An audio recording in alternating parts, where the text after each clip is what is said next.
안녕하십니까. 하루의 경제 주식 마무리 경주마 이재용입니다. 오늘 하루는 어떠셨습니까? 코스피 주가가 2,400을 터치했는데 터치만 하고 안착을 못했죠. 살짝 모자라게 끝났습니다. 하지만 우리 주가 내 주가가 중요하지 지수가 중요해 하실 텐데 그래도 이게 심리적인 영향이 있기 때문에 상당히 중요하게 작용을 하죠. 구거래일째 어쨌든 빨간불을 보이고 있습니다. 오늘도 한번 달려보겠습니다. 세 분의 전문가와 함께합니다. 어서 오세요. 네, 안녕하세요. 네. 자, 먼저 9일 연속 상승세입니다. 2,400 살짝 터치를 했습니다. 여기에 이제 가장 중요하게 수급을 보면 외국인이 달려들고 있습니다. 외국인이 지수 상승을 견인하고 있다. 이건 확실한 얘기죠. 네, 오늘 아마 종가 기준으로 2,400을 지켜줬으면 기분은 좋았겠는데 사실 그거는 종가 기준이 될 것 같고 거래일수를 보면 지난주 이틀을 빼고 나면 9거래일 정도 상승인데 사실 지난 11월 3일 정도에 2,200포인트까지 위협했던 지수가 지금 2,400을 넘었으니까 단기적으로 대략 지수는 10% 정도가 올랐습니다. 오르는 동안에 가장 큰 특징이 뭐냐 하면 이 장의 중심이 외국인이라는 겁니다. 외국인이 지금 오늘까지 누적적으로 코스피에서 3조 원 정도를 매수를 했는데 제가 연도 기준으로 1월 달에 외국인들이 3조 이상을 매수한 적을 백데이터를 돌려봤다 2019년 이후 처음입니다. 그럼 그 이전에는 한 번도 없었거든요. 그럼 어떻게 보게 되면 여전히 이제 패시브 자금의 외국인 성격입니다만은 외국인들이 매수가 계속 유입되고 오늘은 특히나 이제 금융주 쪽으로 압도적인 매수가 또 들어오다 보니까 시장의 전체적인 분위기는 상당히 좋았는데 이제 투자자분들이 개인적으로 느끼는 체감은 조금 지수와는 다를 수도 있는 어떻게 보면 지수 상위 종목에 집중된 매수였다 그렇게 보겠습니다.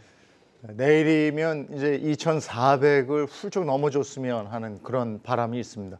자, 수급 면에서 외국인들이 들어오고 있다. 확실히 이제 눈에 보이는 거고 또 하나가 이제 달러가 강달러에서 어느 정도 안정이 되고 있다. 1,230원 정도인가요, 오늘? 네. 그 달러에 관한 얘기도 좀 한번 나눠볼까요? 달러는 이제 완연한 이제 하락 추세로 네. 접어든 것 같습니다. 다만 이제 너무 달러가 이제 좀 강하게 가서 여러 가지 또 잡음이 또 나올까 봐 걱정이 될 정도인데 다행인 거죠. 일단 워낙 강세로 간다는 부분. 작년부터 이제 한국은행 총재님께서도 계속 이제 달러는 장기적으로 1,200원대 갈 거다 했는데 생각보다 좀 빨리 왔다라는 거. 그러니까 사실 2022년 장은 모든 자사시장 통틀어서 사실 우리가 과거에 최근 2, 30년 동안 겪어보지 못했던 시장이라고 보셔야 될 것 같아요. 그래서 제가 말씀드렸던 게 이 시기를 되게 어떻게 보면 한 3, 4년에 걸쳐서 있을 시기를 거의 1년에 압축해서 자산 금리의 상승과 하락을 이제 그런 엄청난 변동을 겪었기 때문에 이 기회를 잘 살려서 경험을 좀 쌓으신다라고 하면 다음에 조금 시장이 안정되고 다시 자산 시장이 안정화됐을 때 정말 큰 정말 그 경험 자산이 될지 않을까 그렇게 좀 생각을 하고 있고요.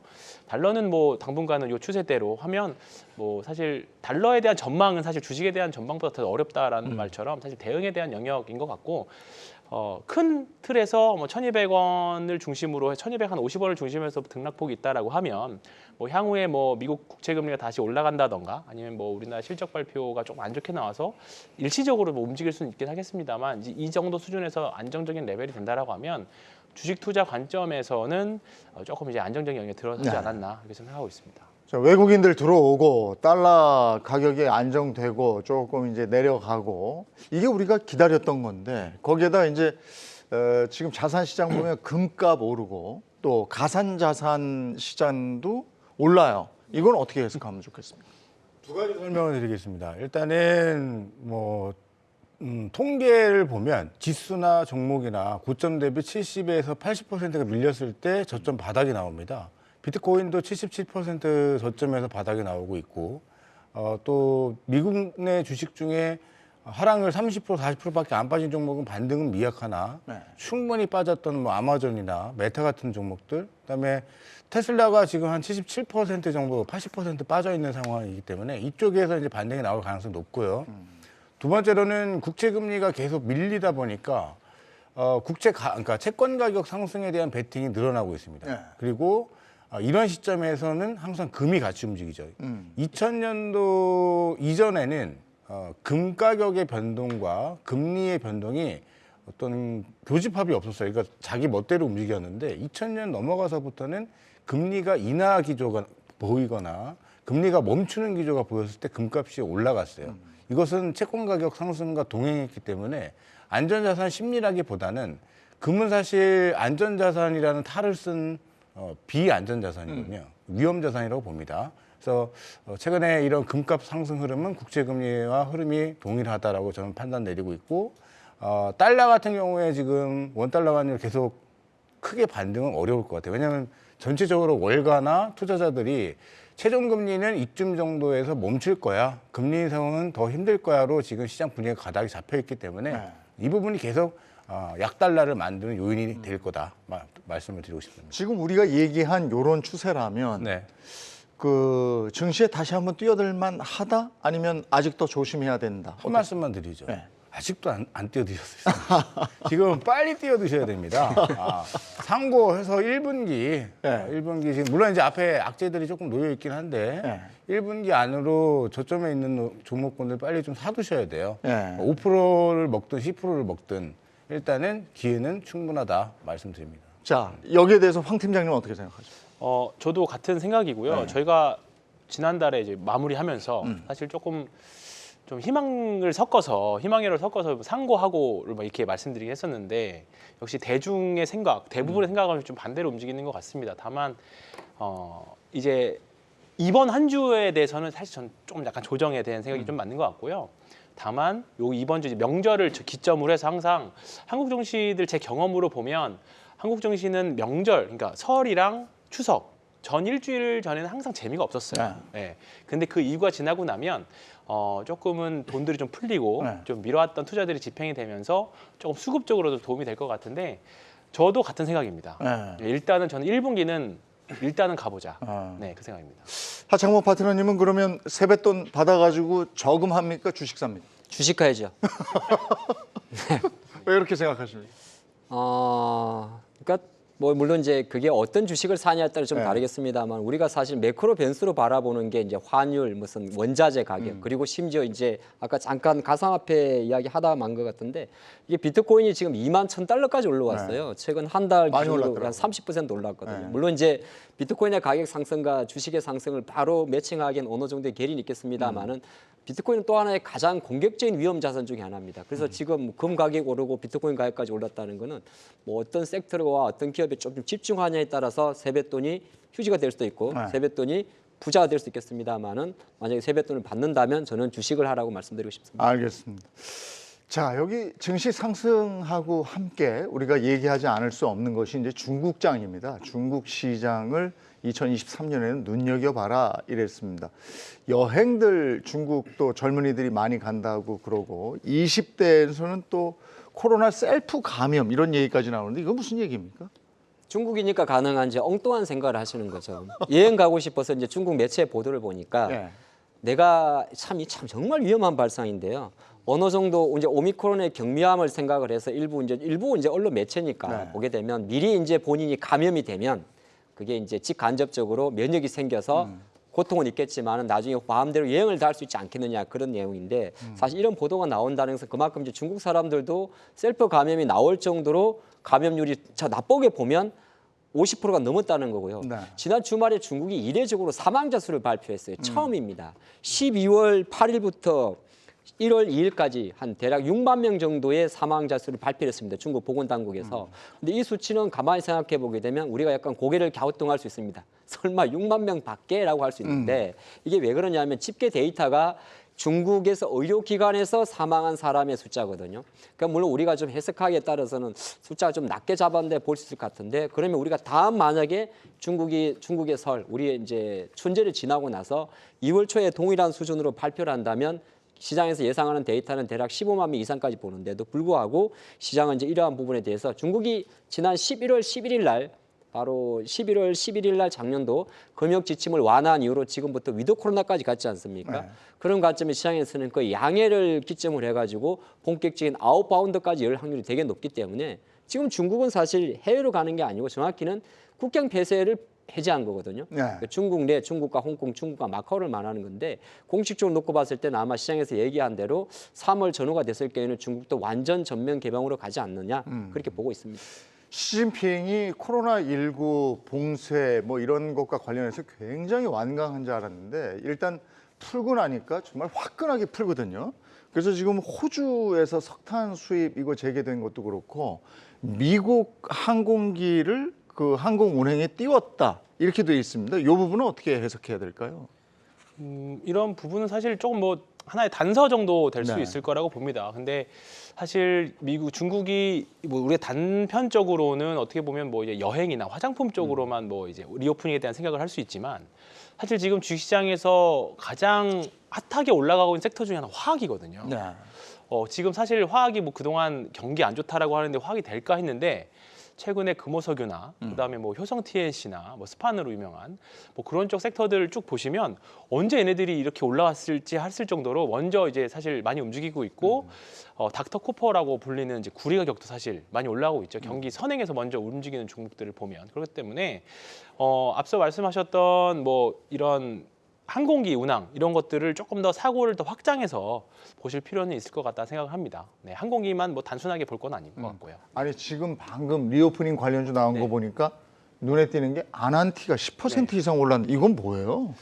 아난티는 사실 우리나라에서는 사실 대북 관련주로 사실 예전에 많이 움직였었는데 이제 리조트다 보니까 오늘 고급 리조트죠? 네, 고급 리조트죠. 예, 해연제. 그래서 오늘 뭐 여행 관련 주식으로 묶여서 오늘 좀 급등을 좀 했습니다. 예.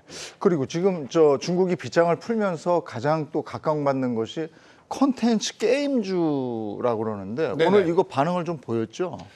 오늘 뭐 시가총액이 작아서 우리가 좀 말이 조심스러운데 일단 상한가를 갔으니까 핑거 스토리라는 종목이 상한가에 안착을 하면서 또 대대적으로 시가총액 상위에 있는 게임주들도 좋은 흐름이 나왔습니다. 이거는 중국 한한령에 대한 기대감이 투영이 됐다. 그리고 사실 포스코홀딩스의 강세, 현대제철의 강세, 우리 말씀해 주신 것처럼 구리 가격이 움직이고 철강석이 움직이는 건 단 하나의 엔진이죠. 제가 계속 말씀드리고 있는데 중국 엔진의 가동을 통한 단순 리오프닝 섹터만 수혜를 보는 것이 아니라 섹터 전반적으로 수혜를 볼 수 있는 거죠. 그래서 아까 말씀해 주신 스판덱스 가격이 벌써 중국 내에서 지금 반등을 보여주거나 효성 TNC라든가 대한유화 같은 기업들 너무나 좋은 흐름들을 보여주고 있어요. 그러니까 우리가 붕괴론에 휩싸여서 부정론에 너무 있다 보니까 본연의 가치보다 너무나 싸게 굴러다녔던 시점을 매수할 수 있는 기회를 놓친 것이 좀 아쉽지만 아직도 기회는 많이 남아있다 판단되고요. 문제는 저렇게 중국에서 확진자 수가 나오고 있고 그다음에 비자 이야기 나왔을 때도 약간 흔들리는 거 아니야? 했는데 리오프닝 관련주 아랑곳하지 않고 그냥 갑니다. 네. 또 아난티는 중국인들이 왔을 때 묵어야 할 리조트잖아요. 호텔 신라를 포함한. 그래서 이런 숙박업체들도 움직인다라는 거. 그리고 오늘은 남들 갈 때 못 갔던 여행주 중에 하나투어. 하나투어도 움직이기 시작합니다. 이거는 이제 노선이 이제 재개가 된다라면 또 많은 관광객들을 데리고 갈 수도 있고 우리가 나갈 수도 있는 그런 수혜들이 있다. 그래서 다방면으로 좋은 그림들이 저는 연출되고 있다. 너무 한쪽에만 보실 필요는 없지 않겠는가 보여집니다. 우리 콘텐츠주가 가는 것은 중국 OTT에서 우리 한국 콘텐츠 다룬다 뭐 이런 것에 반응한 거죠? 네, 근데 이제 우리가 계속 뭐 화장품 콘텐츠 이야기하는데 한 가지 제가 아까 조금 바빠서 지나왔는데 네. 중국 증시도 진짜 많이 올랐어요. 네. 그 이야기 조금 더 추가하고 말씀드리겠습니다. 중국 상해 증시가 지금 3,200포인트 정도 마감을 했는데 이 주인이 누구냐면 외국인입니다. 내국인? 외국인요. 그러니까, 한국에 외국인. 제가 한 3조 원 정도 샀다 했는데 최근 2주 동안에 중국 상해 증시의 외국인 자금들 이게 이제 뭐 미국계 자금일 확률 좀 높겠죠. 패시브 자금이니까 네. 거의 640억 위안 정도가 들어갔더라고요. 그럼 지금 환율하고 환산하면 우리 돈으로는 대략 12조 원 정도가 됩니다. 그만큼 많이 들어갔고 우리나라가 지금 중국 관련 컨텐츠주가 이런저런 작은 소식에 많이 움직이는 이유 중에 하나는 바로 중국의 위안화가 강세로 가기 때문입니다. 그러니까 중국의 위안화가 지금 6.7 위안까지 떨어졌는데 최근 상해 증시가 대략 12% 정도 오르는 동안에 환율이 8% 강세로 갔거든요.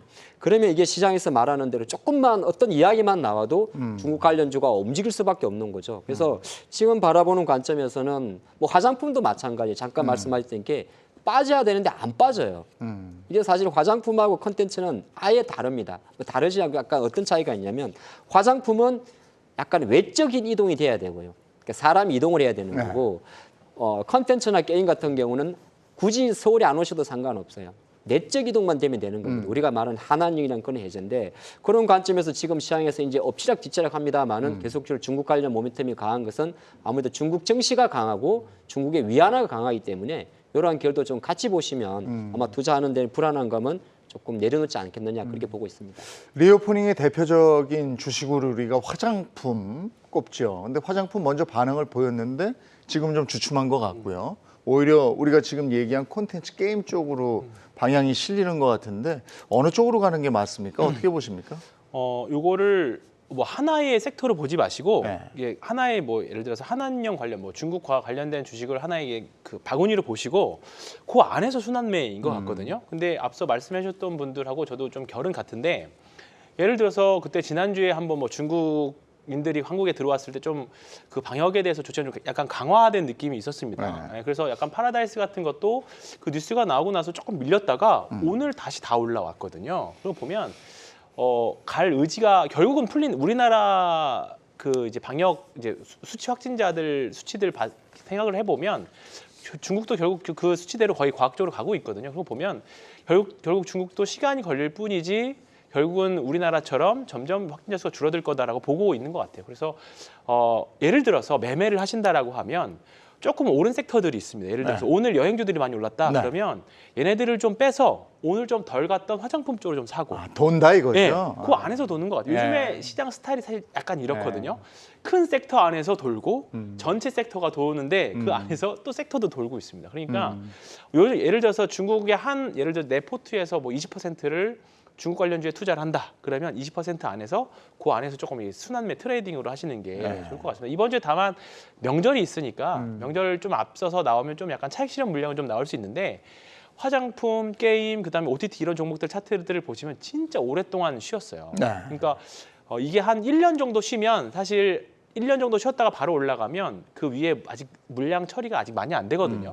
악성 물량들이. 근데 한 2년 넘어서 3년 가깝게 가면 사실 기간에 지쳐서 기간 조정도 마무리가 되거든요. 네. 그러면 사실 여기서 올라갈 때는 사실 우리가 저항이 있어 보이지만 올라갈 때 생각보다 좀 저항이 빨리빨리 좀 뚫리는 편입니다. 그래서 화장품 주식들 특히 적자에서 흑자로 올해 예상이 되는 업종들이 있습니다. 네. 저는 제 개인적인 성향이긴 한데 너무 싼 거보다는 턴어라운드를 하거나 비싼 종목이 싸지는 그 구간에서 네. 좀 크게 시세를 나는 경우들을 많이 봤거든요. 그래서 화장품 주식들 보면 작년에 적자였다가 올해 흑자로 턴환하는 애들 또는 작년에 이미 흑자로 턴환했다가 올해 흑자 폭이 크게 개선되는 그런 종목들이 좀 있습니다. 특히 이제 중소형 화장품 주식들에서 많은데 사실 이제 중국 화장품 회사들이 많이 이제 자국 이제 화장품들 많이 쓴다라는 그런 이제 우려 섞인 이제 소리도 있긴 한데 아직까지는 화장품 주식들은 충분히 투자할 만한 매력은 있는 것 같습니다. 그리고 저 중국 OTT 시장을 통해서 우리 드라마나 이렇게 또 가면 네.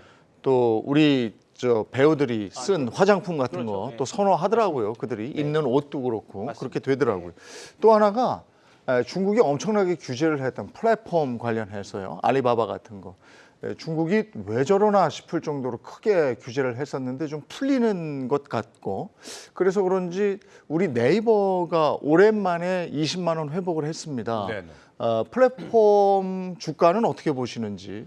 적극 매수를 해야 되는 시점이고 우리가 항상 뭐 네이버, 카카오, 네카오는 주기적으로 한번 우리가 의견을 나눴었잖아요. 네. 근데 뭐 두 개를 하나 선택하라면 네이버지만 그렇다고 카카오가 못 간다는 건 아니고 반등은 계속 이어질 수 있다는 의견들을 우리가 계속 피력을 해왔죠.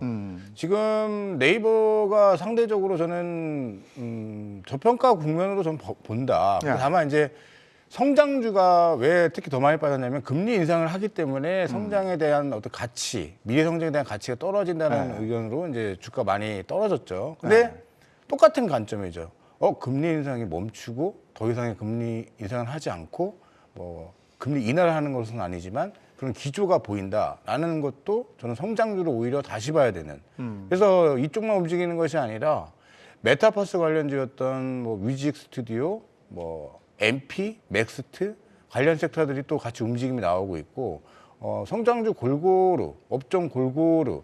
그러니까 어떻게 보면 느낌이 어떤 느낌이냐면 묻지 마. 일단 가는 거야. 언제까지? 일단 1차적인 반등 때까지는 우리 다 갈 거야. 이런 마인드로 지금 보입니다. 네. 중국은 마찬가지죠.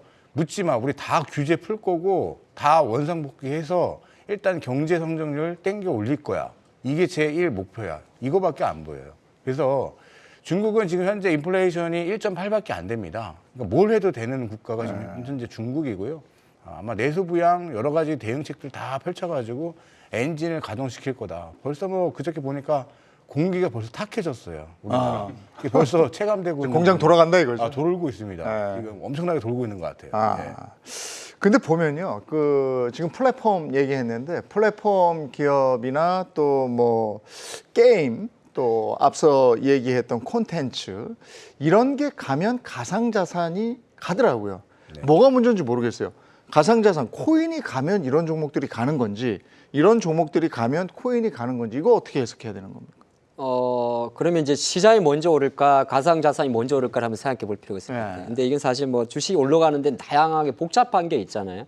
그러니까 제가 생각할 땐 게임, 뭐 먼저, 그래도 우리가 월드컵 게임으로 OX를 말하라면 게임이 가니까 간다는 말씀을 좀 드리겠는데, 그러니까 게임이나 플랫폼 같은 경우는 사실 지금도 보면 많은 분들이 그 생각을 하실 것 같아요. 네이버하고 카카오하고 지금 반등력을 놓고 보면 네이버는 저점 대비해서 20%가 조금 안 될 거예요. 근데 카카오는 훨씬 높을 겁니다. 20%가 넘거든요. 네이버 좋다는데 갑자기 왜 카카오가 많이. 근데 이거는 사실 약간 지금 시장의 결을 그대로 보여주는 것 같아요. 지금 시장에 어떤 섹터로 많이 올라오냐 하면은 오히려 생각보다 복잡한 기업들이 빨리 올라옵니다. 가만히 놓고 봐도 우리가 이성적으로 보면 네이버보다는 카카오가 앞으로 비전이 깔끔하거든요. 웹툰도 카카오 웹툰보다는 네이버 웹툰이 위인데 카카오가 조금 더 올라간 것은 이걸 조금 확장했을 때 중동과 결을 붙이게 되게 되면 네이버의 네옴시티는 이제 네이버 랩스 포함해서 약간 막연한 네옴시티가 되는 거고 카카오의 네옴시티는 바로 카카오 엔터로 1조 원의 금액이 투자된다는 설이 나오다 보니까 상승 탄력성의 면에서 차이가 나는데 결과론적으로 똑같은 거고요. 여기에 또 하나가 N소프트의 강세가 있기 때문에 어떻게 보게 되면 N소프트도 결정적으로는 빈살만 효과라 볼 수 있습니다. 올해 NC소프트가 지금 나와 있는 23년도 출시 예정인 게임 라인업만 보면 지금의 제가 볼 땐 주가를 설명을 못해요. 근데 어느 정도 이제 이런 컨텐츠 관련주들은 일정 부분 투자 심리적인 요인이 많이 작용하기 때문에 좀 올라온다 그래 보는 거고 가상자산에 대한 변동성은 제가 아까 자초도 말을 꺼냈기 때문에 뭐 비트코인의 가격이 2만 달러를 회복했다고 해서 주식과는 달리 이거는 상당히 의미 있는 저점을 찍었다고 말하기는 여전히 좀 불안한 감은 있습니다.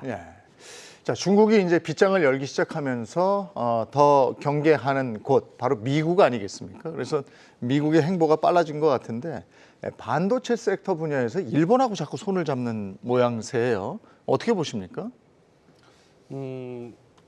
한국이 강하니까 잡는 거 아닐까요? 한국을 견제하기 위해서. 저는 계속 그 생각밖에 사실 들지는 않고요. 당연히 뭐 연합을 한다는 거는 뭔가 대항 세력이 있으니까 한다는 거 생각인데 그렇게 따지면 뭐 한국에는 삼성전자하고 하이닉스가 있으니까 이건 지극히 제 개인적인 생각입니다만 그건 사실 저는 그렇게 만약에 이런 이슈가 인해서 한국의 반도체가 크게 이슈가 돼서 뭔가 크게 타격을 받을 것 같다라고 했으면 벌써 이번 삼성전자 1분기 실적이 안 좋게 나왔을 때 반영해서 오히려 오르지 않고 더 빠졌을 거라고 생각을 합니다. 과거부터 계속 나왔던 이야기이긴 하지만 삼성전자의 이번에 실적 발표가 안 좋게 예상치보다 많이 안 좋게 나왔음에도 불구하고 최근 일주일 동안의 상승은 앞으로 삼성전자 주가 일단 저점은 좀 다져가는 느낌이다. 그런 생각이 좀 굉장히 강하고 참고로 과거 사례를 좀 말씀을 좀 드리면 삼성전자의 2018년 주가는 그때가 58조로 가장 최고치를 찍었습니다. 근데 차트 쭉 보시면 오히려 삼성전자 주가 2018년 내내 하락을 했고 2019년도에 한 27조 정도 영업이익을 냈는데 오히려 그때는 주가가 우상향을 했습니다. 이번에도 좀 비슷한 것 같아요. 그러니까 올해도 사실 작년, 재작년이 최고 실적에 주가는 2년 내내 빠졌었고 올해가 아마 최근 한 전후 5년 따졌을 때 가장 안 좋은 실적을 낼 것 같은데 일단 내년부터 실적이 반등하는 그림인 것 같거든요. 그러면 삼성전자 주가는 항상 6개월에서 1년 정도 선행한다라고 보면 올해 언저리가 뭐 지금이 저점이라고 확실하게 말씀 못 드리지만 무릎 이하 정도는 되지 않겠느냐. 저는 그런 관점으로 삼성전자는 사실 삼성전자가 아니라 그냥 우리만의 삼성전자가 아니라 사실 글로벌 반도체의 기준점이 되는 삼성전자이기 때문에 그런 관점에 놓고 보셨으면 저는 좋겠습니다.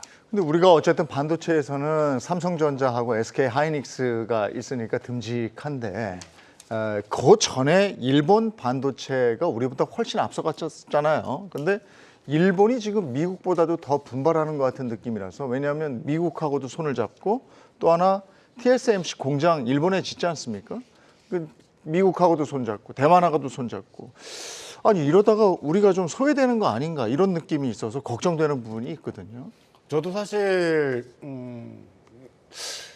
현재 정부가 어떤 가이드를 세우고 외교 정책을 펼치는지는 제가 정확히는 모르겠습니다. 네. 다만 미국 측은 일단 한국도 이용하고 일본도 이용해서 중국을 압박하겠다라는, 그러니까 에어싸고 있는 형국이죠. 그게 군사적으로 됐든 반도체가 됐든. 근데 중요한 거는 이 일본에서 만들었던 연합체 라피더스는 작년에도 이게 이슈가 있었는데 그렇게 영향력을 못 주고 있습니다. 네. 사실. 그러니까 덴속, 키옥시아, 미쓰비시, NEC, NTT, 소프트뱅크, 소니, 도요타까지. 그러니까 어떤 느낌이냐면 뒤처져 가는 것을 막고자 뒤처진 자들이 모여서 연합을 한 거죠. 근데 이 부분에 있어서 누구와 손을 잡았냐? IBM과 라피더스가 손을 잡았고 일본의 키옥시아와 웨스턴 디지털, 미국의 웨스턴 디지털이라는 반도체 기업과 손을 잡았어요. 근데 위력적이냐? 위력적이지 않습니다. 저는 반도체라는 것은 돈도 필요하지만 시간도 필요하고요. 기술력도 필요해요. 그래서 못 쫓아가는 겁니다. 돈만 많다고 해서 단숨에 저 기술력이 내 거가 될 것 같지만 그렇지 않습니다. 쪽수가 많이 모인다고 해서 TSMC를 이길 수 있느냐, 삼성전자를 이길 수 있느냐, 저는 못한다고 봅니다. 그게 바로 뭘 하겠다라고 계획을 하면 설비 투자가 늘어나야 되고 그 기술 개발까지 시간이 필요하고 돈은 당연히 들어가는 거고요. 근데 다 만들어 놓고도 수율 문제가 있어요. 그러니까 이나노를 2027년도에 일본이 그래서 이나노급 파운드리를 반도체를 생산하겠다라고 이야기를 하고 있는데 목표는 그럴싸하지만 그게 과연 될 것이냐. 삼성전자도 이렇게 고전하고 있는데 수율 문제를 나중에 따져봐야 되는 것이고 액면만 보면은 너무나 무서운데 우리가 이거 위축되고 우리 왕따 되는 거 아니야? 라고 생각할 수 있지만 저는 천만의 말씀 만만의 홍떡이다. 쉽게 이렇게 되는 게 아니다. 말씀을 드리고 싶고 이거는 어떤 이런 기사거리를 자꾸 보여주면서 중국 압박 카드로 쓰고 있는 것이 아니냐 생각하고 있습니다. 근데 우리나라하고 미국, 대만, 일본 이게 칩4잖아요. 네. 근데 칩4에서 우리만 빼고 셋이 노는 것 같아서. 그래서 저는 이게 자꾸 외교를 하더라도 우리가 뭐 이런 말씀 좀 그렇지만은 바이든이 거의 외면하다시피 우리 정부를 이렇게 대하고 있고 또 일본 쪽에는 또 기시다 총리 쪽에는 또 거의 뭐 90도를 인사하다시피 이렇게 다 오케이 해주고 있고 이런 것들이 어떻게 풀어나갈지 좀 이건 정치적인 부분이라 제가 말은 아끼겠습니다. 근데 우리가 이제 경제하고 주식을 얘기하다 보면 제가 참 진짜 이 경주말을 진행하면서 놀란 게 이게 정치, 경제, 사회, 문화, 스포츠까지 전반에 걸쳐서 해당이 안 되는 게 없습니다. 그래서 이거는 경주마 외전이라는 프로그램 하나 만들어가지고 이렇게 막 떠들 수 있는 어떤 공간이 필요합니다. 그러면 너무 재밌을 것 같아요. 정치 이야기도 좀 하고. 뭔가 그 생략되는 얘기들이 있어서 그렇죠. 늘 아쉬움이 있으시고. 신라젠 스토리, 뭐 코인 스토리 이런 거. 아직은 좀 생략하도록 네네. 하겠습니다. 이제 중동으로 넘어가죠. 우리 대통령이 지금 중동 가서 여러 가지 일들을 하고 있습니다. 국빈 방문하고 있는데 큰 규모의 투자 얘기가 있습니다. 네, 뭐 주말을 떠들썩하게 했습니다. 주말을 떠들썩하게 했는데 뭐 13개 정도 아젠다 있나요? 뭐 일단 뭐 규모로 놓고 보면 우리 돈으로 대략 한 40조 정도? 300억 불 MOU였는데 MOU는 말 그대로 투자 협정서입니다. 그래서 실장 일각에서는 또 정치권으로도 조금 시끄러웠어요.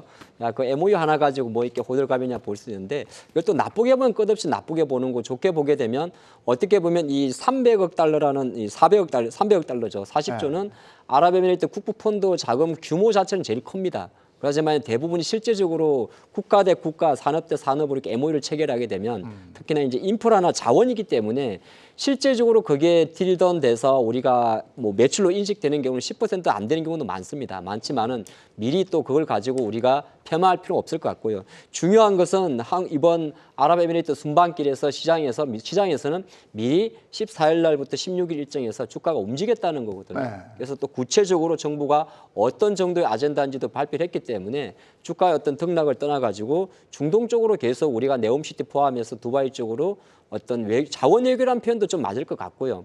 해외 쪽에서의 원전이라든지 방산 부분에 힘을 기울인다는 정부의 의지는 한번 확인했다. 저는 그렇게 보겠습니다.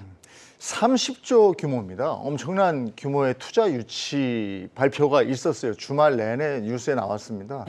그래서 저는 오늘 월요일에 장 열자마자 이게 막 올라갈 줄 알았어요. 근데 오르긴커녕 이게 떨어져요. 이거 어떻게 봐야 되는 거예요? 주말 내내 사실 요 UAE와 관련된 주식을 갖고 있으셨다면 보유하고 계셨다면 사실 주말이 굉장히 아, 막 설렜죠. 길게 느껴졌을 거예요. 빨리 월요일이 됐으면 빨리 하고. 돼요. 근데 저도 사실 아침에 제 고객님들이랑 이제 뭐 문자나 이제 네. 메신저 하면서 보유 종목이 반드시 아랍에미리트랑 좀 연관이 좀 되기를 기원한다. 네. 그런 류의 이제 인사를 좀 드리면서 오늘 하루를 9시 전에 시작을 했는데 사실 이제 개인적으로는 만약에 오늘 관련 주식들 중에서 음봉이 나는 종목들은 앞으로 사실 재미없을 것 같다. 그렇게 생각을 좀 하고 있고요. 예. 대신에 오늘 조금 강하게 양봉으로 버텼거나 좀 흐름이 좋은 종목들은 저는 앞으로도 매매를 해볼 생각입니다. 대표적으로 원전 주식들은 오늘 별로 좀 사실 재미없었죠. 네네.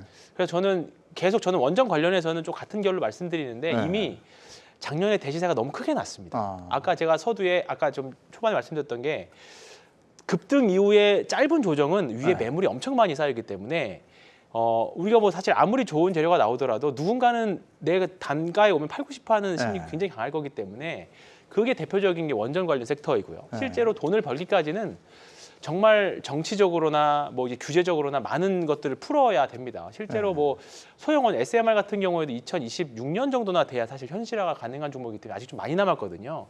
그래서 이미 작년에 먼저 선제적으로 오른 감이 좀 있어서 저는 조금 원전 같은 경우는 개인적으로 중립 의견을 좀 갖고 있고요.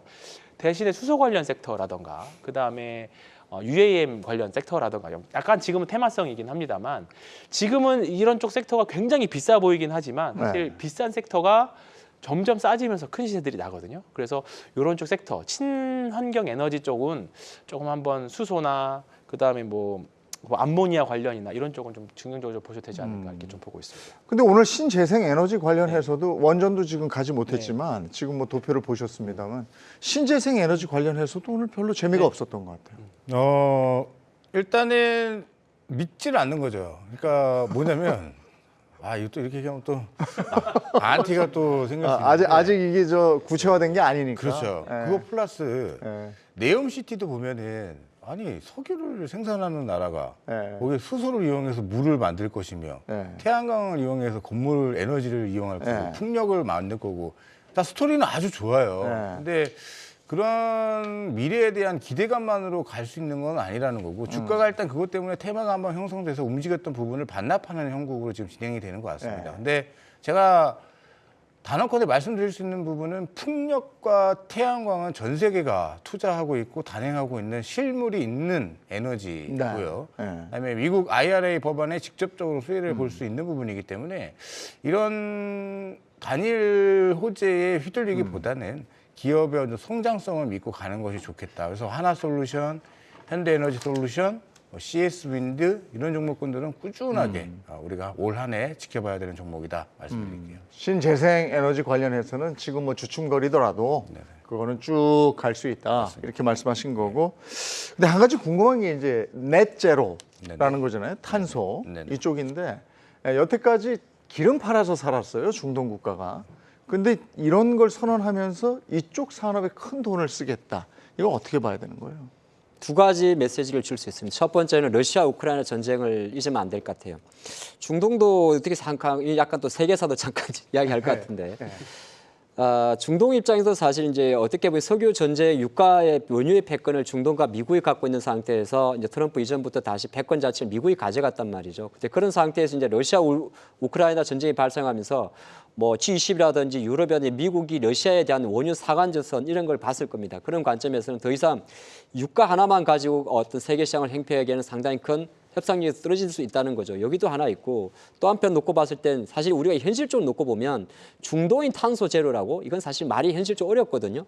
근데 의외로 네옴시티도 그렇고 이번 두바이도 그렇고 계속 탄소 제로라는 수소 이야기가 나온 것은 일단은 그 첫 번째 결은 이 빈살만 왕세자가 있어요. 이건 또 왜 그러냐? 빈살만 왕세자는 사우디 쪽에서 원래 형제 세습 체제에서 첫 번째 자녀 세습 체제로 들어간단 말이죠. 그런 관점에 빈살만 왕세자도 자기의 뭔가 기존의 어떤 갖고 있는 산업에 대한 이미지를 깨야 되는 겁니다. 그런 관점에서 아마 충분히 네옴시티라는 그림이 나왔지 않나 본다면 지금 현재 상태에서 사우디의 실세가 빈살만이고 그런 간 중동의 어떤 흐름 자체가 사우디에 대한 흐름은 제가 볼 때는 탄소 중립에 대한 그러니까 탄소 재료에 대한 넷 재료에 대한 이야기는 이제 이게 사실 첫 출발은 유럽이잖아요. 유럽과 중동 같은 경우도 충분히 이 부분을 계속 가미할 수 있고 우리나라도 좀 그래요. 이게 우리 윤석열 정부도 가만히 보면 19대 정부에서 추진했던 신재생 발전 비율을 밀어놨습니다. 사실은 네. 태양광 풍력의 이제 30% 비용을 한 20, 30년을 밀어놓은 상태에서도 원전과 수소 쪽은 또 계속 푸시를 한단 말이죠. 네. 그런 관점에서는 탄소 중립이라는 공통의 결은 저는 똑같이 가고 있다 그렇게 보고 있습니다. 그리고 이번에 중동에서 우리가 주목한 것이 또 국방입니다. 방위산업.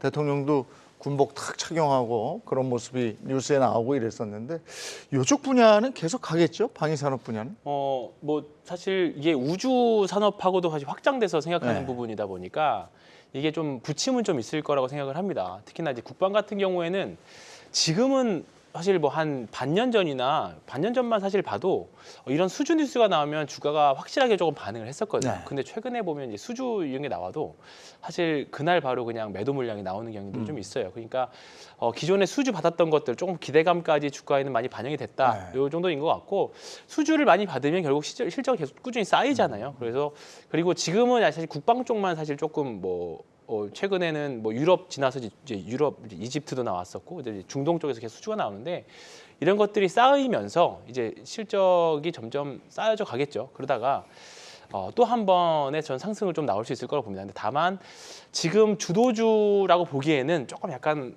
뭐랄까요, 좀 약간 참신함이 좀 밀렸다라고 해야 될까요? 그런 관점에서 국방은 좀 보시면 좋을 것 같습니다. 네. 모빌리티 금융 분야에서도 지금 협업 약속이 있고 막 이랬지 않습니까? 이 부분은 어떻게 볼까요? 협업은 그냥 예를 들어서 어떤 섹터가 유행하면 사업 목적에 막 단순히 추가하는 거랑 같은 이치라고 저는 보는데 구체화되지 않은 것은 그냥 흘려들어도 좋다. 다만 지금 시장에 보면은 테마가 앞글자를 따가지고 에로배우 테마라는 그 이름이 다시 에로배우요? 예예. 네. 에너지, 네. 로봇. 로봇, 2차 전지의 규모의 바꿔서 배터리. 네, 배터리. 그래서 우주 세계 4개를 합쳐가지고 에로배우 테마다. 야, 이것도 유행되겠네. 네네. 에로배우. 저변에 있더라고요. 그러니까 많이들 그렇게 쓰고 있는데 이게 지금 오늘도 보세요. 방산 쪽에 이슈가 터져서 밀렸지만 네. 하나 에어로스페이스는 안 밀렸어요. 네. 그러니까 가시성이 있고 실체가 있는 기업들. 특히나 하나그룹은 바이든이 직접 하나라는 회사 이름을 거론을 하면서 아주 그냥 칭찬을 또 많이 해줬거든요. 그래서 그런 영향도 있는 것 같지만 실체가 있는 기업들은 주가가 빠지기보다는 강세 흐름을 보여주고 있고 로봇주들도 한창 랠리 터졌다가 이제 조금 숨고르게 보는 것 같지만 다시 또 움직일 수 있고 에너지는 그 안에 모든 것들이 다 들어있으니까 네. 저는 전반적으로 그런 관점으로 보시고 뭘 갖다 협업을 한다, 협약을 한다 이거는 단발성입니다. 네. 쳤다가 바로 뚜까 맞는 패턴이 나올 수밖에 없어요. 네. 요 섹터 좋네요. 에로배우 섹터. 네네. 네? 저도 어디서 주워도 에너지, 로봇, 배터리, 우주. 예. 태조 이방원 다음으로 이거 가는 겁니까? 아니 저는 태풍 자반조바죠. 저는 계속 제가 밀었던 건 태풍 자반조바. 태양광 풍력 자동차, 반도체, 조선, 바이오. 예, 저는 이걸 밀어왔었고, 요거는 새롭게 탄생된. 요거 새롭게. 예, 요거 네 개 섹터. 예, 예. 예. 요거 예전에는 이런 단어가 좀 생기면 네. 한 1년 정도 갔었거든요. 네. 근데 사실 태조 이방원도 나온 지 사실 맞아요. 한 반년밖에. 금방 가요. 그러니까 요즘 이제 시장 트렌드가 좀 그런 것 같아요. 이게 너무 순환도 네. 빠르고 시세의 연속성을 내기에는 지금 사람들의 투자자들의 네. 심리도 좀 많이 취약한 상태. 네, 네. 그런 거인 것 같습니다. 에로배우 좀 약해요. 네. 너무 단어가 식상하죠. 네. 그렇습니까? 자, 이번엔 한번 저 밖을 돌아볼까요? 저 FOMC 이제 발표 얼마 남지 않았죠. 시간이 좀 있긴 하죠. 네. 근데 지금 어닝 시즌이란 말이에요. 이제 실적 발표들 쭉 있을 텐데 이번 어닝 시즌 관전 포인트는 어떤 게 될 것 같습니까? 일단은 미국은 먼저 나쁘게 눌러놨습니다. 제가 팩트셋 자료를 봤더니 S&P 4분기 기준으로 마이너스 3.9 정도 전망하더라고요. 네. 전체 500개 기업 기준으로. 근데 이제 이게 사이클을 봤더니 한 1분기 같은 경우는 마이너스 0.8, 2분기는 마이너스 0.6인데 미국도 전방 자체는 이제 실제로 3분기, 4분기가 돌아가면서 기저효과가 좋아지기 때문에 압도적으로 놓고 봅니다. 이제 미국이 이번 주에 뭐 JP 모건 체이스나 골드만삭스 실적 보겠습니다만 금융주들은 사실 잘 나와요. 생각보다 잘 나오는데 앞으로 주주한테 중요한 거는 이번 주 관점에서는 이제 주 후반에 발표될 넷플릭스와 우리나라와 가장 관련이 높은 거는 바로 설날 쉬고 나서 나올 미국 테크주들의 실적 발표와 가이던스 같아요. 근데 이번 4분기 실적 발표는 뭐 우리도 삼성과 LG, 엔솔 다 봤습니다만은 4분기 숫자 자체보다는 가이던스에 주목할 것 같은데 일단 4분기는 대부분이 워낙 낮게 본 상태에서 주가가 많이 반영을 받았고 한 가지 부담스러운 거는 반영을 받았다가 1월 달에 또 많이 올라온 것도 있어요. 그것까지도 같이 좀 보셔야 될 것 같습니다. 네. 그러니까 4분기 실적은 그냥 뭐 다들 얘기하는 거죠. 안 좋게 나올 것이다. 이렇게 보는 거죠. 이미 뭐 작년 12월부터 이미 주가가 그런 부분들 충분히 네. 반영한 것 같고 지금 이제 아까 FOMC 이야기 하셨었는데 일단 올해 우리나라 코스피 실적도 한 15% 정도 지금 감익 보고 있긴 하거든요. 네. 그 정도까지 가이던스인데 이제 올해 뭐 지금 아까 우리가 서두에 우리 뭐 세 분 다 뭐 주식을 해야 된다 말씀드리긴 했었지만 어쨌든 하향 추정치는 사실 계속되고 있습니다. 이게 하향 애널리스트들의 코스피 전체 영업이익 하향 추정치가 좀 멈춰줘야 시장도 좀 편안하게 조정이 들어올 건데 그 전까지는 정말 시장 대비 좀 아웃퍼폼할 수 있는 섹터들 우리가 지금 말씀드렸던 섹터들이나 아니면 정말 순간순간의 트레이딩 정도가 유효할 것 같고요. 결국은 이제 1분기 지나고 나서 한 1분기 실적 발표 시즌이 지나고 나면 4분기 실적 발표는 사실 큰 의미는 없는 것 같고 1분기 실적 발표가 지나고 나면 올 하반기나 내년도에 이제 가이던스들이 조금씩 나올 겁니다. 이제 그 가이던스가 저도 굉장히 중요할 것 같고요. 지금 FOMC 2월 1일에 있을 FOMC에서는 지금 25bp 인상 확률 거의 93% 정도 페드와치 보니까 나오더라고요. 그리고 2월, 3월 달에도 25bp 정도 되는데 작년 가을쯤에 5월 달 그 이제 FOMC 가이드라인이 한 5.25에서 5.5였거든요. 근데 지금은 결이 좀 많이 낮아졌어요. 그래서 사실 올해는 연준 위원들도 사실 비둘기파 쪽으로 좀 많이 바뀌기 때문에 지금 엄청 공포스럽긴 하지만 금리 인상에 대한 공포가 이게 예상치가 사실 하반기 가면 또 많이 바뀔 수 있습니다. 그렇기 때문에 너무 두려워하실 필요 없다. 그 정도 말씀 좀 드리고 싶습니다. 그런 면에서도 이제 좀 견디는 네. 이 시장 자체 굴복하지 않고 견디는 타임이다 이런 얘기고요. 근데 우리 4분기 실적이 안 좋을 것 같음에도 불구하고 또 전망치가 높은 게 있어요. 항공 섹터가 그렇다면서요. 이건 어떻게 보십니까? 일단은 억눌렸던 수요가 폭발이 되고 있는 부분으로 보고 있고요. 물동량 증가도 좀 요인이 있다고 저는 판단되는데, 근데 지금 현재 시장에서 힌트를 주고 있는 부분은 이 부분으로 접근하면 실적 전망치가 좋아라는 부분으로 접근을 하면 수익률 내기가 저는 힘들 거라고 보고 있고요. 오히려 이제 충분히 실적이 안 좋아서 빠져 있는 종목군들이 실적 발표를 해가면서 악재의 소멸로 인식하면서 올라가는 현상이 좀 나타날 거라고 봐요.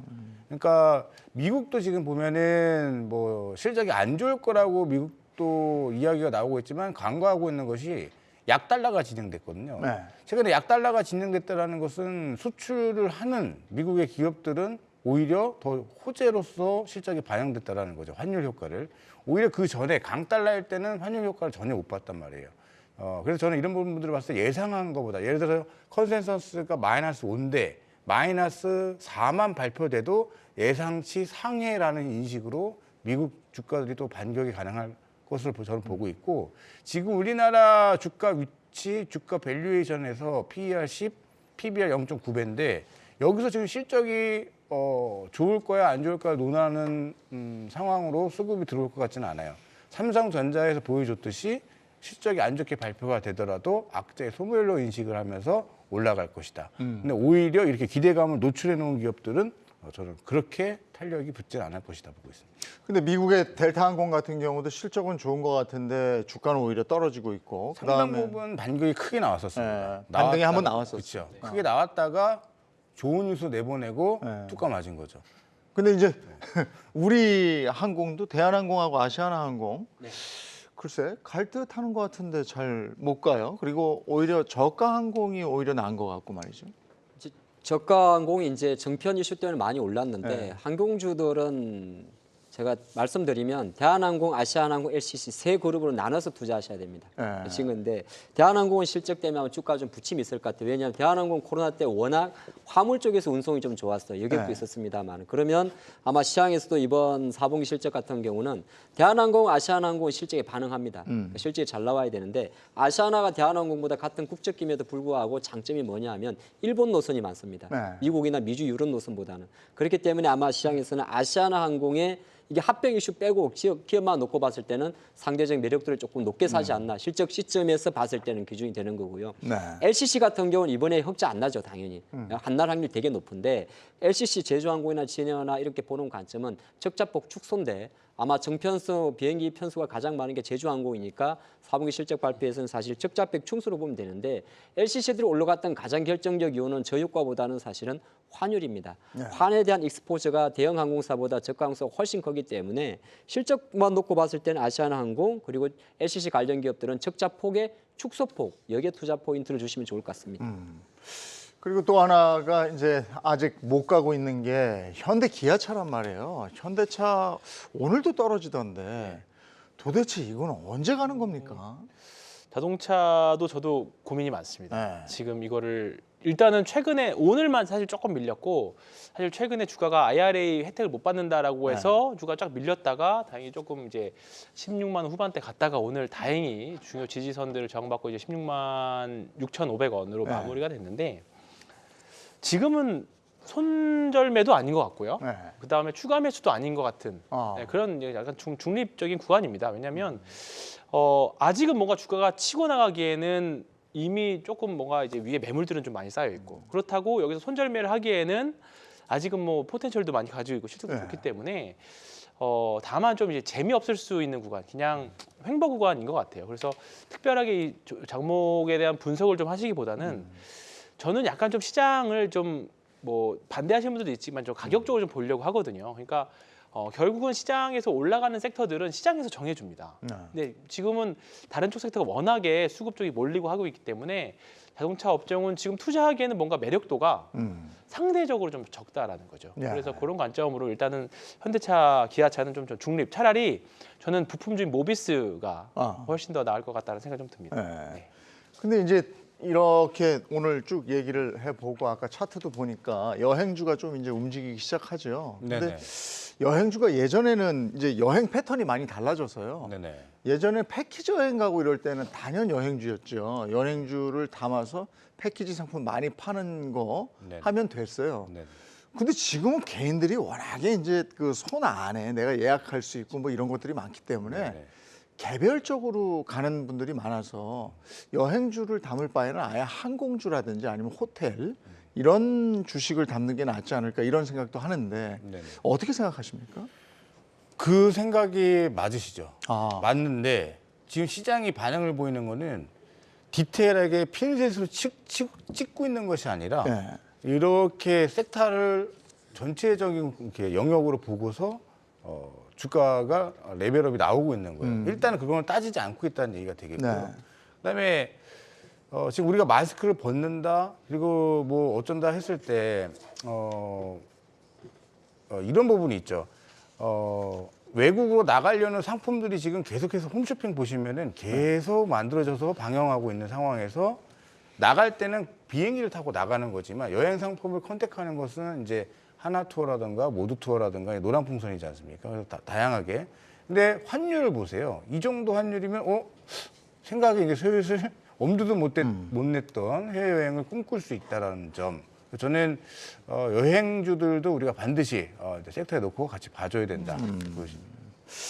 오늘 이제 뭐 시간이 돼서 마무리하면서 팀장님 오랜만에 그 지금 우리 장에 들어와 있는 투자자들 그 어떻게 요즘 같은 때 하면 될지 한 말씀 조언을 좀 해주시면 어떨까 싶네요. 일단 저는 필드 이제 현장에서 이제 좀 내용 느끼는 점을 말씀을 드리면 여전히 두려워하십니다. 네. 네, 두려워하시고 워낙에 SNS나 언론에서 사실 작년 말부터 해서 좀 사실 상저하고다. 네.